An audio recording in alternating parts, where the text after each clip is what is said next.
In this chapter, we're going to explore how to set up and configure the internal and external connections required for both audio and MIDI. Let's begin with the map of the system, and then I'll show you how to connect them together. The major external system components are a computer with a valid USB e-licenser, the audio interface. For this video, we'll be using the Steinberg MR816X, monitor speakers and headphones, input devices like microphones and instruments, a MIDI interface, a MIDI input device like a keyboard, cables, and power.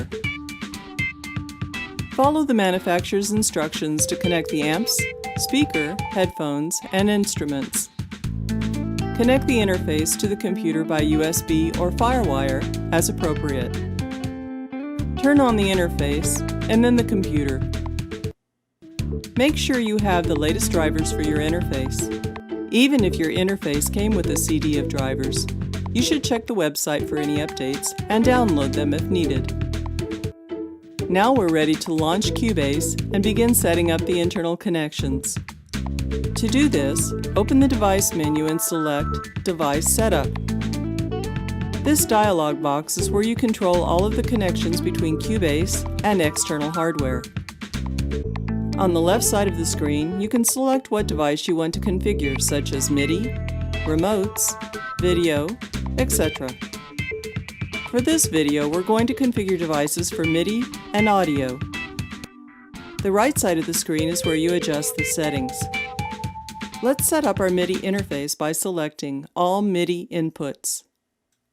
Next, we'll designate which MIDI ports we want Cubase to use. MIDI output is used if you're controlling external instruments and devices. We'll leave that alone for now.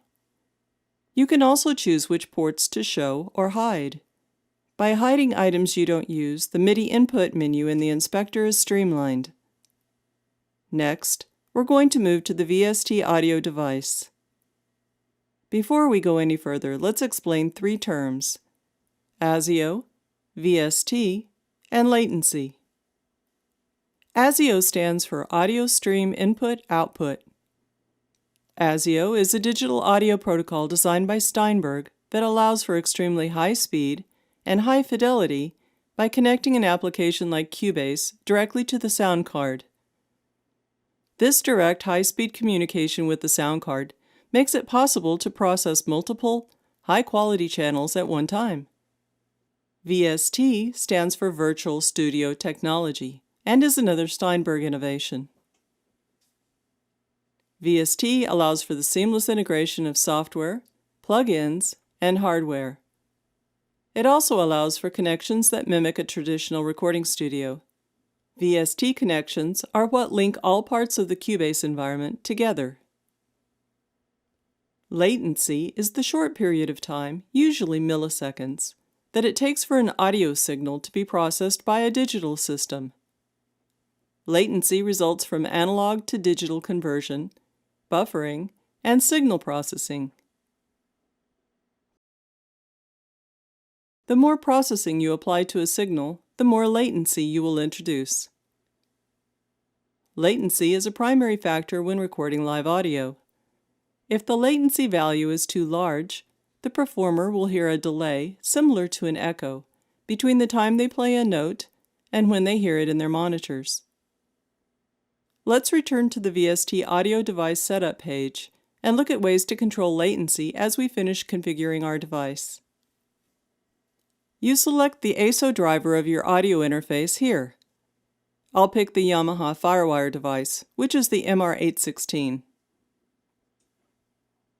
Below it, Cubase tells you how much latency the driver will introduce while processing the incoming signal. Anything above about 5 milliseconds will become noticeable. We can reduce latency by reducing the interface's buffer or working memory. However, if you set the buffer size too low, you risk introducing pops and clicks. The specifications of your computer will determine how low you can get without problems. On the other hand, when you're mixing, we recommend you set the buffer size to a larger value to get the best performance out of your computer. The better way to eliminate latency is by using direct monitoring, if your interface supports it. Direct monitoring sends the live signal back to the musician directly from the interface before processing, so no latency is introduced at all. We now have the MIDI and audio devices configured.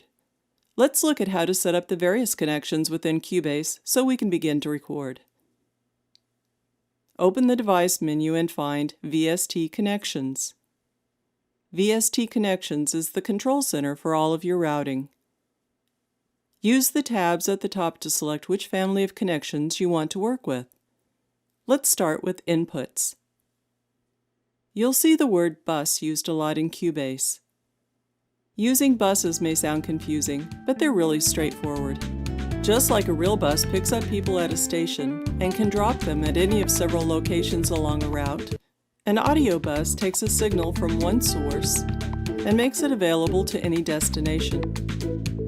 So when we set up an input bus, we're creating a route within Cubase for the incoming signal. That signal can then use any destination along its route.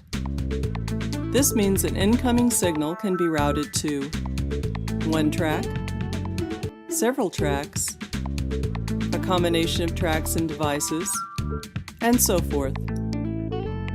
By using buses, Cubase can use a small number of inputs to connect to a virtually unlimited number of tracks. Let's create 2 input buses so we can record a guitar and a voice at the same time on separate channels. Click Add Bus. Select what configuration you want to use and how many. Let's keep things simple and just add 2 mono buses for now. Now we can name the buses. These names will be displayed in the track inspector and on the mixer to help you identify signal routing. And we can choose which physical input you want to use on the interface. You can save this configuration as a preset. This will help re-establish your connections quickly if your interface goes offline. You can also define a default input to be used anytime you create a new audio track. Now, let's configure the output bus. We'll look at how to connect external FX and instruments and the Studio tab in later chapters. We should be fully connected. Let's move on to Chapter 3 and start recording.